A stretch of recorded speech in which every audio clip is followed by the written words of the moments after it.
ఏంటి హర్ష సాయి కేసు రోజుకు ఒక మలుపు తిరుగుతుంది. దాదాపు 4 రోజుల నుంచి పోలీసులు వెతుకుతున్నా కానీ హర్ష సాయి కనపడకుండా ఉన్నారు. హర్ష సాయిని ఎవరో బ్యాక్గ్రౌండ్ నుండి నడిపిస్తున్నారు కనిపించకుండా అని చెప్పి వినిపిస్తుందన్నమాట. ఏంటి కేసు సంబంధించి ఏం జరుగుతుంది?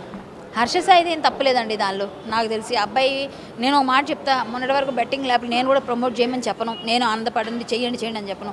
ఆ అబ్బాయి ప్రమోషన్ ఎక్కడ ఏం చేశాడో అవన్నీ చేశాడో అవన్నిటి గురించి మాట్లాడుతున్నారు తప్ప, అలాగైతే విరాట్ కోహ్లీ గురించి మాట్లాడండి, ధోని గురించి మాట్లాడండి, ప్రకాష్ రాజ్ గురించి మాట్లాడండి, రాణా గురించి మాట్లాడండి, వీళ్ళందరూ కూడా చేస్తారు. ఇండియన్ క్రికెట్ టీం వెనకాల 11 ఏదైతే ఉందో టీషర్ట్ పైన అది కూడా ఏంటండి ప్రమోషన్.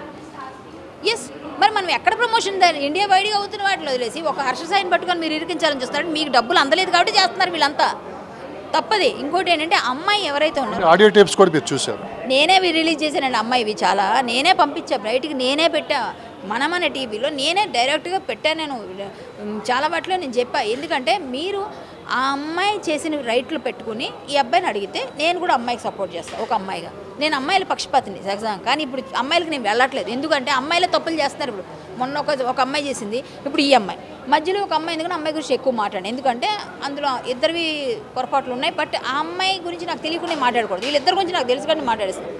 ఈ అమ్మాయి నేనే విడిచిపెట్టా 3-4, మీరు కావాలంటే వెతుక్కోండి. 2 పాస్పోర్ట్లు కలిగి ఉందంట అమ్మాయి. అమ్మాయి అంతా అమ్మాయి చెప్పింది. 2 పాస్పోర్ట్లు కలిగి ఉన్న న్యాయమా ధర్మం? అది న్యాయం అంటారా? 2 ఉంటే అది నేరమే కదా. సో దాని గురించి విచారణ జరగాలి అమ్మాయి గురించి. నేను అమ్మాయిలతో పాటుగా వెళ్ళి కాపలాలు కాశాను, పెద్ద పెద్ద బడాబాబులు కానీ చెప్పి ఆమె చెప్పింది, నా దగ్గర ఉన్నాయి అన్ని ఆడియోస్. సో నేను విడిచిపెట్టా ఈ అమ్మాయి. ఇప్పుడు ఎవరైతే అమ్మాయి ఉందో, ఎవరైతే బాధితురాలని చెప్తుందో ఆమె, నేను పేర్లు చెప్పను ఎందుకంటే చెప్పకూడదు, అమ్మాయి విక్టిమ్ కాబట్టి. సో ఆ అమ్మాయి గురించి మీరు ఎంక్వైరీ చేసుకుంటే ఆమె ఎవరెవరితోనే వెళ్ళి నేను ఇలా నాకు డబ్బులు ఇస్తున్నారు, నేను బయట కాపలా కాశాను, లోపల వెళ్ళి గంటకు వచ్చారు 10 నిమిషాలు, ఏంటండి మాటలు అమ్మాయి? ఇది కరెక్టా? అలాంటి వాళ్ళకి ఈ అబ్బాయి మీద పెట్టే హక్కు ఉందా? చేయకపోతే హర్ష సాయి ఎందుకు లొంగిపోవట్లేదు? ఏమండి లొంగిపోవాల్సిన అవసరం ఏముందంట? నేను మామూలుగా లొంగాల్సిన అవసరం కాదు, పోలీసులు పట్టుకోగలరు, పట్టుకోవాలంటే పట్టేసుకుంటారు. కానీ ఆ అబ్బాయి ఏంటంటే హైడే ఉన్నాడా ఎక్కడున్నాడు నాకైతే తెలియదు కదా, ఎక్కడున్నాడు మీకు తెలియదు, నాకు తెలియదు. కానీ అబ్బాయి వస్తాడు, ఎందుకంటే అబ్బాయి ఆధారాలు సేకరించుకుంటున్నాడేమో. ఇప్పుడు పోలీసులు వెంటనే పెట్టిన సెక్షన్ ఏంటంటే 376లో రిపీటెడ్ రేప్ చేసాడు అది అంటే ముందు తీసుకెళ్ళేస్తారు, తర్వాత కదా మాట్లాడతారు. ఆ అబ్బాయి ఇవన్నీ తీసుకొని ఏమో వాళ్ళదేముందో ప్లాన్. నాకు తెలిసి కొంతమంది బెయిల్ వచ్చే వరకు వెయిట్ చేస్తూ ఉంటారు, అలాగేమైనా వెయిట్ చేస్తున్నాడా, ఎక్కడో ఉండి చేసుకుని బెయిల్ తీసుకుని వస్తానంటాడా, లేకపోతే ఏమోనండి నాకైతే తెలియదు, మీలాగా నేను చూస్తున్నా. బట్ ఆ అమ్మాయి గురించి ఆధారాలు నాకు ఉన్నాయి. 2-3 అబ్బాయిలతో అమ్మాయి ట్రై చేసింది, ఆ అబ్బాయిలు నాకు డైరెక్ట్గా చెప్పారు. సో అమ్మాయి నేను కరెక్టే నేను అన్నాను, ఆ అమ్మాయికి నేను చేయను. ఆ పక్కనే ఉన్న కోఆపరేట్ చేసిన పరమ దొంగ ఇద్దరు, బంటి ఆరు బబ్లీ, వాళ్ళిద్దరు మిమ్మల్ని ఇంకొకరు అబ్బాయిలందరినీ నరకం చూపిస్తున్నారు. ఇలాంటి అమ్మాయిల్ని పట్టుకొని ఫైన్ వేయాల్సిందే, ఫైట్ చేయాల్సిందే. జానీ మాస్టర్ విషయంలో అది జరిగిందని నేను అనలేను, ఎందుకంటే జానీ మాస్టర్కి పెట్టిన మెసేజెస్ మేము చూసాం. ఆ అమ్మాయికి జానీ మాస్టర్కి అమ్మాయికి పెట్టిన మెసేజెస్ మేము చూసాం. నేను నా లాస్ట్ బ్రెత్ వరకు నీకోసం వెయిట్ చేస్తానని ఆయన పెట్టాడు, మెసేజెస్ ఉన్నాయి అవి. సో ఇప్పుడు ఎవరిని ఫోర్స్ చేస్తున్నట్టు? ఇక్కడ తను తప్పు ఉంది కనిపించిన వాటిలో. సో జానీ మాస్టర్ తప్పు చేశారు, జానీ మాస్టర్ ఇష్టపడి తప్పు చేశారు. అది ఆయన ఏమంటారు దాన్ని, ఆయన మంచివాడు కాదు, ఆయన చాలా దుర్మార్గుడే నేను అన్న, కానీ ఒక విధంగా అమ్మాయిని ఇష్టపడి ఆయన చాలా ఇబ్బంది పడుతుంది.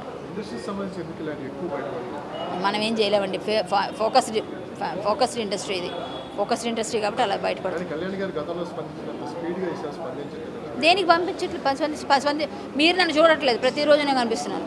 నేను కనిపించింది ఎప్పుడు అడగండి బయట వాళ్ళు. ఇప్పుడు ఇందాక ఇక్కడ లక్ష్మీ గారు అని ఒక డాక్టర్ గారు ఉన్నారు ఇక్కడ ఇదే హాస్పిటల్, ఆవిడ వచ్చి ఏం మాట్లాడారు, మీరు ఆవిడని ఇంటర్వ్యూ చేయండి, కళ్యాణి గారు ఎలా స్పందిస్తారు, ఆవిడ పిల్లండి ఒకసారి, లేకపోతే ఆవిడ చెప్తారు. మీరు చూడట్లేదు, మీరు బయట పనుల్లో మీరు బిజీగా ఉండే, నేనే ఉన్నాను మొత్తం 3-4 రోజుల నుంచి కూడా నేనే ఉన్నాను టీవీలో,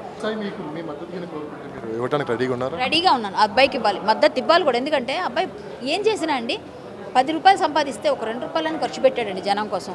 ఇప్పుడు ఇంతమంది బెట్టింగ్ యాప్స్ చేస్తున్న మన దగ్గర ఉన్న చాలామంది ఎవరైనా రూపాయి ఇచ్చారు ఎప్పుడైనా ఎవరికైనా?